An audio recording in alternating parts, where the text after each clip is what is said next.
Hello and welcome back to Games Over Explained. We are back in Going Medieval and our settlement of Wythenshawe. If you have not seen the previous episodes, I would recommend that you take a look in the description to get the link to the playlist so you can get caught up before watching this one. So, on our previous episode, we got our church done, so it is time, naturally, for another project. We are not going to finish the wall yet, that's still on the to-do, but we did start our research for our blacksmith as well as our stone block cutting that we are going to need to create that blacksmith. So to start out, we are going to need to build our stone cutter. Unfortunately, we don't have enough wood for us to be able to do that. So we're going to start there. Gives us a nice little starting point since we are going to need these resources. And then we can dive into some of the other details here. Let's just mark as many trees as we can here. I'm hoping that we are going to have enough here in the settlement without having to leave, but we'll find out. Okay, and we did have enough wood inside the settlement, so let's go ahead and take a peek at what's going on here. I do want to put the stone cutter's bench inside the area where the smelting furnace is, and that's because I would like to move the smelting furnace outside in the very near future. We're not going to do that immediately, but what we are going to do is we're going to deconstruct this stockpile, and then we're going to go to our production menu and grab our stonemason's bench. We should be able to just flip this around with R, and it's not going to be quite centered, but that's okay. We are going to have to workshop some of the design of this building in the future, but I did want to go ahead and drop that in there. So let's make sure that I think Oswald is on his way to deal with this. Yeah, here he comes. Cool. So while we are building that, let's talk about what the next steps are. The next steps are we're going to need to start constructing some of our limestone brick here, and in order to do that, we're going to need to know how much we're going to be required to need. So it looks like we're going to need 100 limestone brick. Let's make sure we actually have enough here.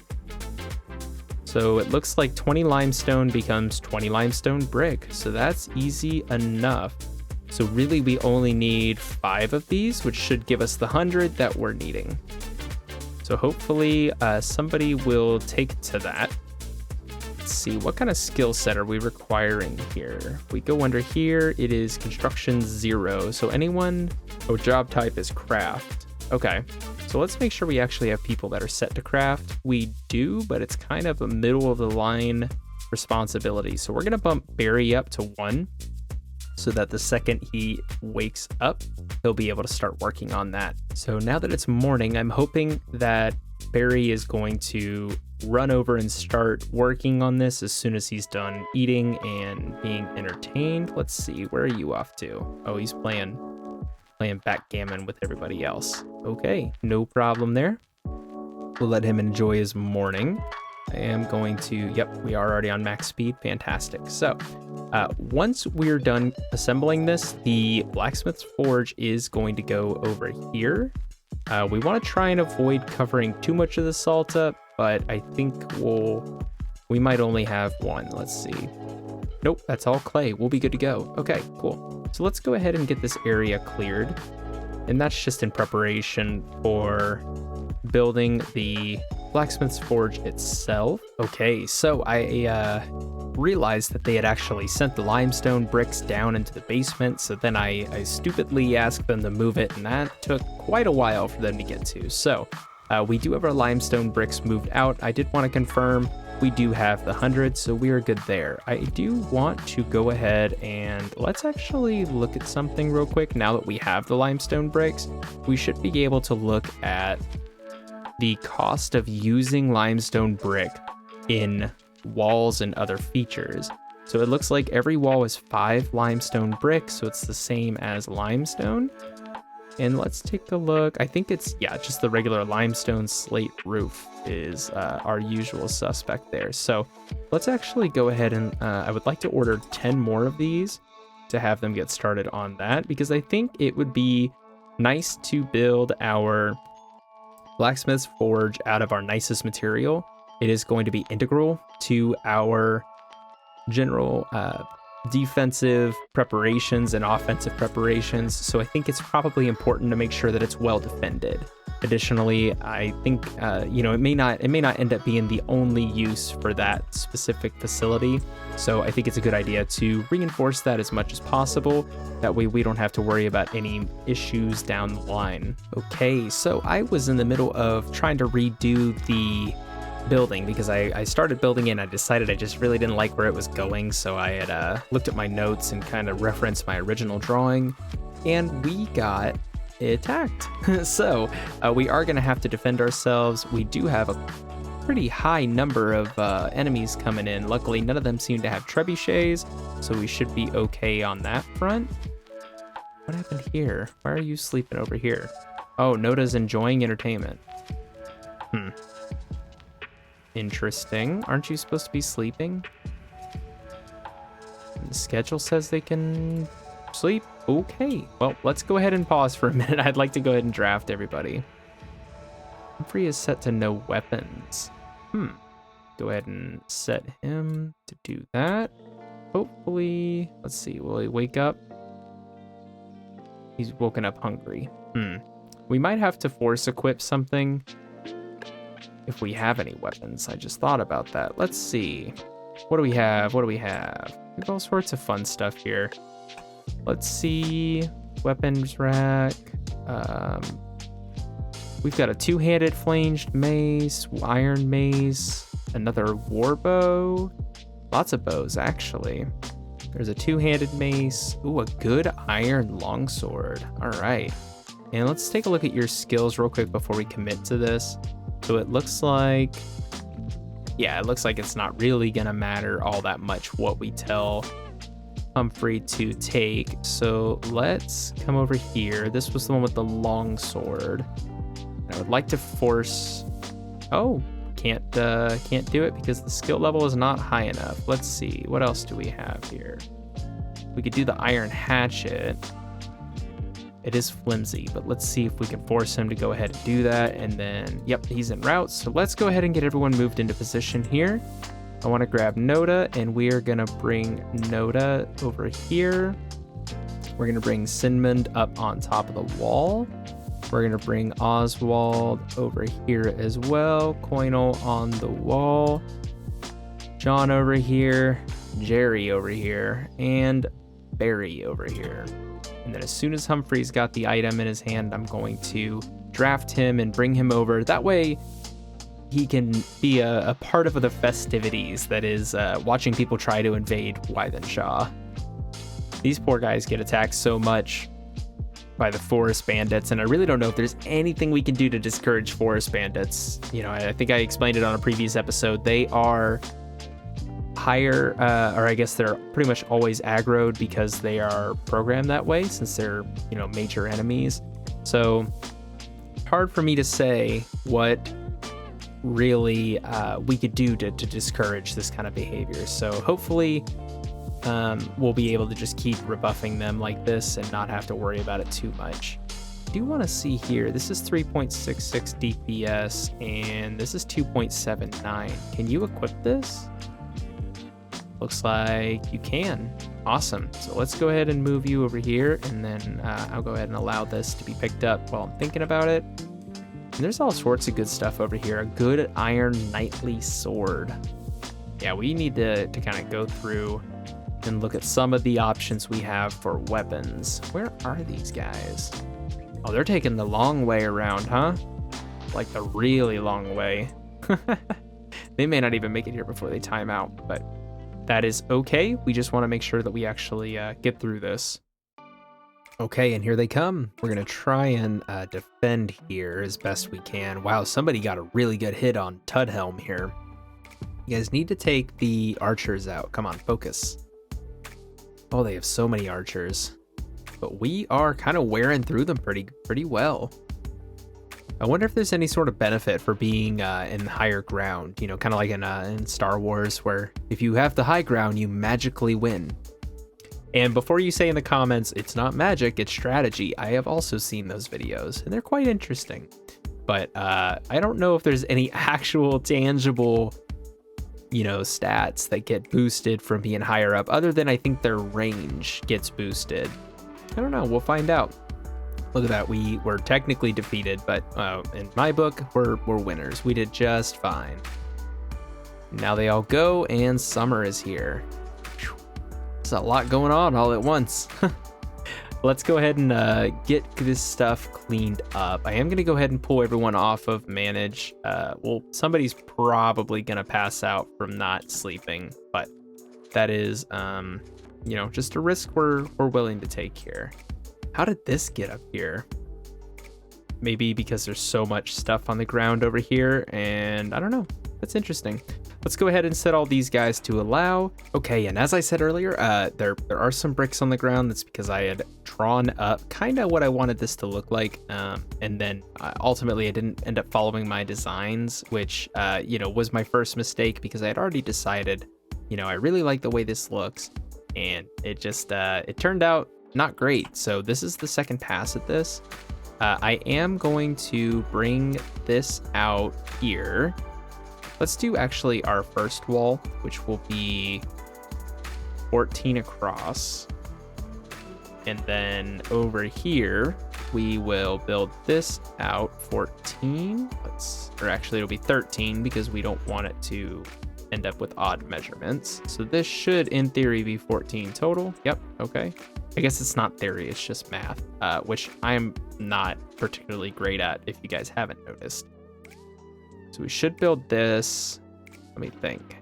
Actually, no, this will only come out 7. 1, 2, 3, 4, 5, 6, 7. So from here.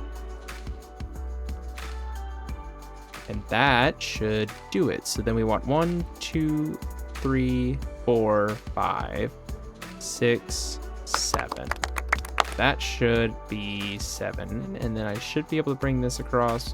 1, 2, 3, 4, 5, 6. Yeah, like that.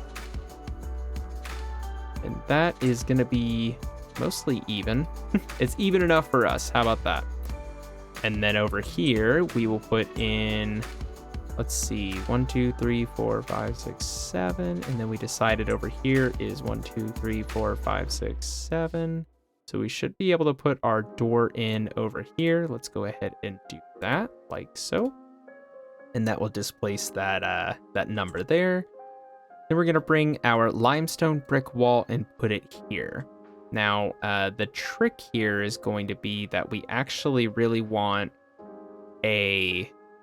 we would like the ability to build out a sort of frame like this. So let's try that, and that should do the trick. And then we'll do beams in between these guys. And that should get us squared away on that front. Let's let them catch up a little bit and get this built, and then we'll be able to circle back and continue on the build. All right, and they've gotten this finished up here. So the next thing we're gonna do is I do actually want to put another door on this side. Yep, center that up. Good. And that is for a specific purpose. You'll see once the build starts to come together. We are gonna want this to get out of the way. And the next thing we're going to do is we are going to grab our floors here, and I do want to grab limestone block floors. This is going to go across like this and like that. And then the next thing we're going to do is we're going to try and build this roof. And to build our roof, we're just going to grab the wooden beams here, and we're going to put that there and that there. And the reason we're going to do that is we're going to come over here to our limestone slate roof, and we're going to bring this back like this. We're going to bring this other one here, and we're going to bring it across, and it's actually just a little too long. So we are going to have to use the half roofs, which is going to require us, let's see, what's our distance here? It's 14 across. So we need 7 on either side, which means we are going to need to we're going to have to remove this guy here. And then we're going to want to grab our limestone blocks and just build it out like that. And then what I'll probably do is I'll go ahead and cancel this wooden beam since it's not going to be quite as elegant as I had originally envisioned it. And then we should be able to still do this block here across like that. And let's see, this is 1, 2, 3, 4, 5, 6, 7. And so we are going to need beams there, and that should be enough to support our roof. So let's go ahead and test our theory real quick. And that did it. So now we just need to finish up these two here, and that should get us taken care of. And then we have this one block here that let's go ahead and drop our last little bit there, and that should get us all taken care of. Okay, and they should be getting started on some of this work, but one thing I did want to go ahead and do is we're going to cancel these 4 guys here. That is because we are going to be moving our smelting forge over to this area, or smelting furnace I should say. We should be able to just click this relocate here, turn it around, and then what we want to do is we want to center the smoke stack up like that. We don't want it up against the wall because it's going to kind of get pushed up against this wooden beam, though I guess we don't actually need the beam as much on that side anymore. We're just going to go ahead and leave it since it's already there. That will give us the space we need for the furnace to be put in. And then the other thing we need to go ahead and probably do is put down limestone block in here. That way this is just all cleaned up and looks good. So let's get this knocked out real quick, like so. We'll bring this across like that, and that should get us taken care of for the limestone block. Let's turn our roof off or turn our roof back on. And we also need to make sure that we grab our regular limestone path and bring it across to the door. And then eventually I would assume that we're going to want to build some connectivity over here. So let's go ahead and do that as well.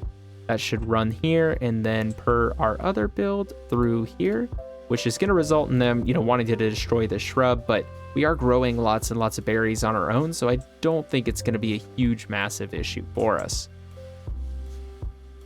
Okay, so it is morning, and as you may notice, we have some red exclamation points. That obviously means that we still need a little more of the limestone brick than we thought we were going to need, so let's go ahead and order another 20. I'm sure we'll be able to use it somewhere at some point, so I'm not terribly concerned about not having enough or running out or anything of that nature. So that was weird, the smelting furnace, it looked like maybe there was still a piece of it left or something. In any case, they should be getting this built, and I think this is gonna look nice. Maybe we'll do another one. My only concern with that is how close it was to the door, but for now it at least gives us the smelting furnace. And the furnace, if you see, is outside, and it's now at production speed 100% instead of at the 80 or 70, whatever the number was that we were seeing. I did a little reading, and it doesn't have to be outside, but I also couldn't find anywhere that said that, it would take a production bonus or a production speed hit, I suppose, from not being outside. Whoa, I just clicked something. I have no idea what it was. Hailstorm. Okay, that's answered now.